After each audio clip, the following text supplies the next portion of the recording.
လာပါဆိုတော့ကျွန်တော်ဒီနေ့ sharing လုပ်ပေးသွားခြင်းတဲ့ဟာလေးကဒီ ACF file ပေါ့နော် option trader တွေအတွက်ပါဆိုတော့နံပါတ်1ဒီမှာပါမလဲဆိုတော့ day and time ရဲ့နံပါတ်2 stable and 345เนาะဒါလေးကျွန်တော်ထည့်ထားပေးတယ်ဆိုတော့ day and time ကျွန်တော်ဘယ်ရက်နေ trade လိုက်လဲဒီ trade တစ် trade ကိုဘယ်ရက်မှာတင်လိုက်လဲပေါ့เนาะဆိုတော့ကိုကနဲ့ကို pair တွေပါထည့်ချင်လို့ရှိရင်ဒီမှာကျွန်တော် insert ကောက်လုပ်ပြီးတော့ဒီဘက် pair ပါညာအဲ့လိုမျိုးထပ်ပြီး modify လုပ်လို့ရတယ်ကိုသုံးချင်ဆို modify လုပ်ရဒီနားမှာတော့ကျွန်တော် hide ထားတဲ့ဟိုအကန့်လေးဒီညာလေးမှာရှိရပေါ့နော်အဲ့ဟာတော့မဖြတ်ပါနဲ့ဖြတ်လို့ရှိရင်သူကဒီကနေတွက်ပေးတာတွေနည်းနည်းကမောက်ကမဖြစ်သွားလိမ့်မယ်ဆိုတော့ဒီမှာ current trade amount ပြီးတော့ profit payout win or loss warning ပြီးတော့ net profit per trade ဆိုတော့ဒီမှာတွေကကျွန်တော်ကဒီ trade 30အတွက်ပဲလုပ်ထားပေးတယ်ကိုကတရက်တစ် trade တဲ့သူဆိုရင်တော့ option မှာပေါ့နော်တရက်တစ် trade တဲ့သူဆိုရင်တော့ဒီက30ဆိုရင်တစ်လကွက်တီပဲမဟုတ်ဘူးကိုကတရက်ကို2 trade 3 trade ယူရဲဆိုရင်တော့ဒါကိုဒီနားကနေ adjust လုပ်လို့ရတယ်ဒီမှာဟိုဟာဒီ pause ကိုပို့ပြီးချက်သွားလို့ရတယ်ပေါ့နော် okay ဆိုတော့ဒီမှာကိုရဲ့စားတဲ့ balance ပြီးတော့ current trade amount ဒါကတော့ကျွန်တော် 15% နဲ့ဒီဟာဟိုဒီကောင် 15% နဲ့ဟိုဖြစ်ထားတာပေါ့နော်ဒီရရဲ့ 15% ဆိုတော့အဲ့ရနေနိုင်ဒီမှာ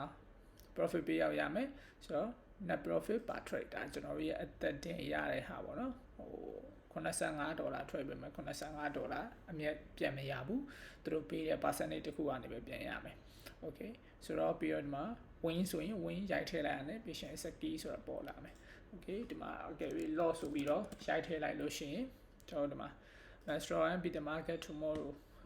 ဒီလိုမျိုးလေးပေါ်လာတယ်မယ်နော်ဆိုတော့အဲ့အချိန်ကျရင်ကိုက30လေးကပ်ပါ market မမေးပါနဲ့ reverse trade တွေရှောင်ပါ okay ပြီးတော့ဒီဘက်ပေးမှာ win loss trade to the trade win rate ဘာညာအကုန်တွက်ပြီးသားเนาะဆိုတော့ဒီမှာ total net profit ရှိမယ်ဒါကတော့ကျွန်တော် Thai currency နဲ့ပြန်ပြီး exchange လုပ်ရင်ဘယ်လောက်ဆိုတာလေးကျွန်တော်ထည့်ပေးတာဒါ okay ဒီမှာကျတော့ဒါကတော့ကျွန်တော်ရဲ့ကျွန်တော်နောက်ပိုင်း YouTube မှာထပ်ပြီးတင်ပေးဖြစ်ချင်လဲတင်ပေးပြင်မယ်ကျွန်တော်အားလို့ရှိရင်ကျွန်တော် video လေးလုပ်ပြီးတော့တင်ပေးပြင်မယ်အခုကဟို IQ option မှာကျွန်တော်တိတ်ပြီးတော့မထွက်သေးလို့ပေါ့နော် okay ဆိုတော့ဒီမှာဒါကတော့ကျွန်တော်ရဲ့ကိုယ်ပိုင် strategy plan အတိုင်းရှိမယ်ဒါရကျွန်တော်9ချက်ထုတ်ထားတယ်ပေါ့နော်ဒီ9မျိုးနဲ့ပဲကျွန်တော် IQ မှာ trade လုပ်တယ် option မှာ trade လုပ်တယ် okay ဆိုတော့ဒီဘက်မှာ comment and learn from market learn from mistake okay ဒီမှာ date ရဲ့ဒီဘက်ပေးမှာအကြောင်းအရာလေးရှိပေါ့နော်ဒါအမြဲတမ်းတော့ trade ပြီးတိုင်းဘာကြောင့်ဝင်တာလဲဆိုတဲ့အကြောင်းပြချက်ကိုကိုရအောင်ရှာပါ blind trade မလုပ်ပါနဲ့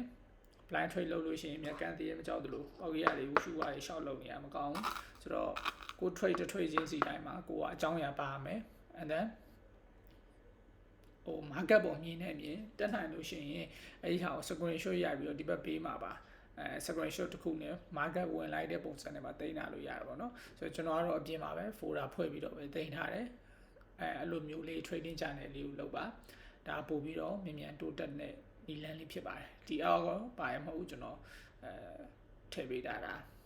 ချက်လေးပေါ့နော်ကိုယ့်ရဲ့ profit ပါညာဘယ်လောက်ဒီဘယ်လိုဖြစ်သွားလဲအဲ့ဟာဘယ်လိုဒီကောင်ဒီပုံမှာပဲဒီကောင်ထည့်ရတာပေါ့နော်ဆိုတော့ okay ဒါလေးကိုကျွန်တော် Telegram မှာကျွန်တော်တင်ပေးထားမယ်လိုရင်တော့လာယူလို့ရပါတယ် free ပါပဲအားလုံးကျေးဇူးတင်ပါတယ်